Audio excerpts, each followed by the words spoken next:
ఈరోజు రాష్ట్ర వ్యాప్తంగా మున్సిపల్ కార్పొరేషన్లు, మున్సిపాలిటీలు, నగర పంచాయతీల్లో పనిచేస్తున్నటువంటి మున్సిపల్ ఉద్యోగ కార్మికుల సమస్యల పరిష్కారం కోసం Andhra Pradesh municipal workers and employees federation CI2 అనుబంధ సంఘం రాష్ట్ర కమిటీ పిలుపు మేరకు నేడు బద్వేలు మున్సిపాలిటీలో కమిషనర్ గారికి వినతి పత్రాన్ని సమర్పించడం జరిగింది.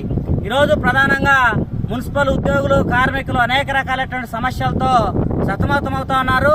అట్లాగే ఈరోజు రాష్ట్ర ప్రభుత్వం కొలువు తీరి దాదాపు 18 నెలలు అయినప్పటికీ 12వ PRC కమిటీని కూడా ఎంపిక చేయకుండా ఉద్యోగులకి, కార్మికులకి వేతనాలు పెంచడానికి 12వ వేతన సిఫార్సు సంఘం ఏర్పాటు చేసి వేతనాలు పెంచాల్సినటువంటి అవసరం ఉన్నప్పటికీ దానిపైన అతిగతి లేకుండా ఈ ప్రభుత్వం వ్యవహరిస్తున్నటువంటి పరిస్థితి ఉంది. కాబట్టి ప్రధానంగా 12వ PRC కమిటీని అమలు చేయాలని చెప్పేసి, అట్లాగే కార్మికులకు వేతనాలు పెంచాలని, అట్లాగే గత జూలైలో ఇంజనీరింగ్ కార్మికుల వేతనాల పెంపు కోసం జరిగినటువంటి సమ్మె కాలాన్ని 10 దినాలుగా గుర్తిస్తూ వేతనాన్ని చెల్లిస్తామని ఆ రోజు అంగీకరించారు. ఆ సమ్మె కాలానికి సంబంధించినటువంటి వేతనాన్ని ఇచ్చేదానికి జీవోలు జారీ చేయాలని, అట్లాగే 2023 డిసెంబర్ 26 నుంచి 2024 జనవరి 11వ తేదీ వరకు రాష్ట్ర వ్యాప్తంగా జరిగినటువంటి 17 రోజుల సమ్మె సందర్భంగా ఆనాడు మంత్రివర్గం కార్మిక సంఘ నాయకులతో చర్చించి దాన సంస్కారాల నిధిని 15,000 నుంచి 20,000కి పెంచుతామన్నారు. అట్లాగే రిటైర్మెంట్ అయినటువంటి కార్మికులకి 10 సంవత్సరాలు సర్వీస్ ఉన్నటువంటి వాళ్ళకి 75,000 రూపాయలు పారితోషికం ఇస్తామన్నారు. 10 సంవత్సరాల పైన సర్వీస్ ఉన్నటువంటి ప్రతి సంవత్సరానికి 2,000 చొప్పున నిధి ఇస్తామన్నారు.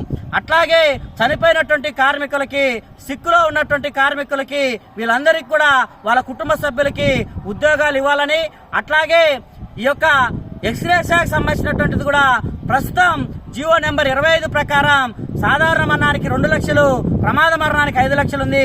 గత సమ్మె సందర్భంగా యాక్సిడెంటల్ అయి చనిపోయినటువంటి కార్మికులకి 5 లక్షల్ని 7 లక్షల రూపాయలకు పెంచుతామని చెప్పేసి ఆనాడు ప్రభుత్వ పెద్దలు, మంత్రివర్గము చర్చల సందర్భంగా హామీలు ఇచ్చింది.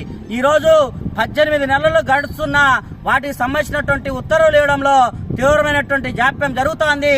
వాటికి తక్షణమే ఉత్తర్వులు ఇవ్వాలని చెప్పేసి కూడా ఇక్కడున్నటువంటి అధికారులు, అట్లాగే పాలకవర్గం చైర్మన్ల ద్వారా ప్రభుత్వానికి అభ్యర్థన చేయాలని చెప్పేసి ఈరోజు పెద్ద ఎత్తున రాష్ట్ర వ్యాప్తంగా అన్ని మున్సిపాలిటీలో కూడా ఈ కార్యక్రమానికి శ్రీకారం చుట్టాం.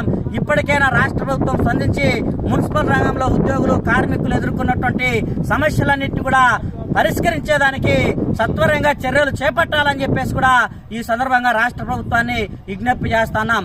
కె నాగేంద్రబాబు, యూనియన్ జిల్లా అధ్యక్షులు.